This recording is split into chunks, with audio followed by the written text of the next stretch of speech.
What do you see as the main benefits? Tom, I'll bring you in as well. And Amy, you first. Yeah, well, let me cite some statistics which hopefully will do the job. So in 2018, if we look at, so Brewdog's recently certified as a B Corporation, which is fantastic.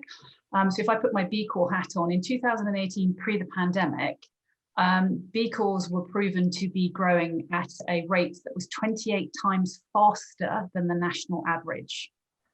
Now that's extraordinary when you consider what it is. Now that's 14% year-on-year growth against a national growth rate, I think it was about 2.5. So, you know, extreme levels of kind of outperformance from a growth point of view. Now, early in 2020, another survey was done that looked at the growth rate specific to the UK, and they were for ethically driven businesses. So this was a broader community, not just B Corps, but sort of those businesses that had fused sustainability into and across their entire businesses. It was between 4 and 13 times faster growth than their counterparts.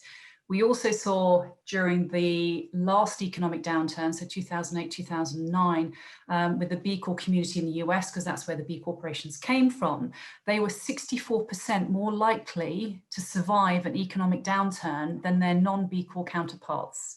So we know, because B Corp is literally about being sustainable and being mission-driven and purposeful, that you can increase the resilience of your business through economic times of underperformance more nationally, but you can also increase the level of outperformance that you get in terms of your growth rate. We also know that last year in the UK, just before we launched something called the Better Business Act, which is now live in the UK, which is calling for all businesses in the UK to effectively be mandated to have mission and purpose fused into their governing articles.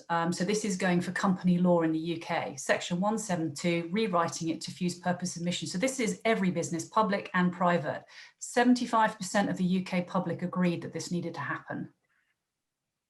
So there's a little bit of risk and a little bit of opportunity in those stats. And there will, and you mentioned legislation there as well. And that's a factor, isn't it, Tom? Because there's peer pressure that makes change, there's legislation, and it's going to be a fusion of the two, isn't it? So to get ahead of that inevitable kind of legislation that is going to come, isn't it, to force businesses to really address these issues would seem to be a smart move.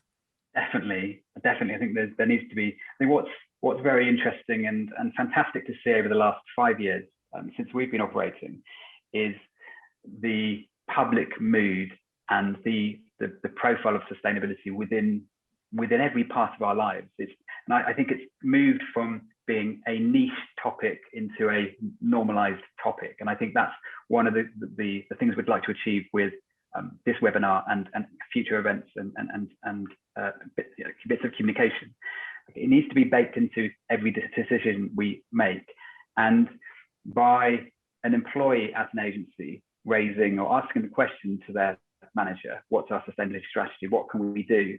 That shouldn't be seen as alien, strange, or nichey. It should be absolutely normal. And if an organization of any shape or size doesn't have some form of obvious actions that they can take, however big or small, then they're going backwards, and in a number of different senses.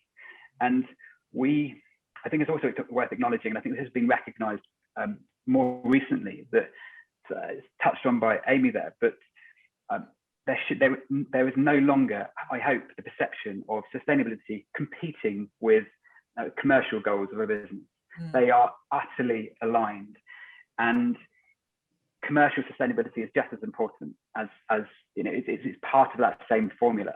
And if you can structure your business that those two things are being delivered and at the same time, then you will have a stronger business for it, as highlighted by the stats that Amy's just sort of given there. So it is a normal thing to talk about and to discuss. And I think if we, as a collection of organisations and other organisations within the industry, even those smallest actions will help, because they just help lift the bar. And then there's another action on top of that, and another action. And if people can talk about that and talk to their friends who run an agency down the road, well, then it's no longer a niche topic of conversation. It's what have you done recently? And slowly, as a collective, we can just raise that bar and deliver more and more.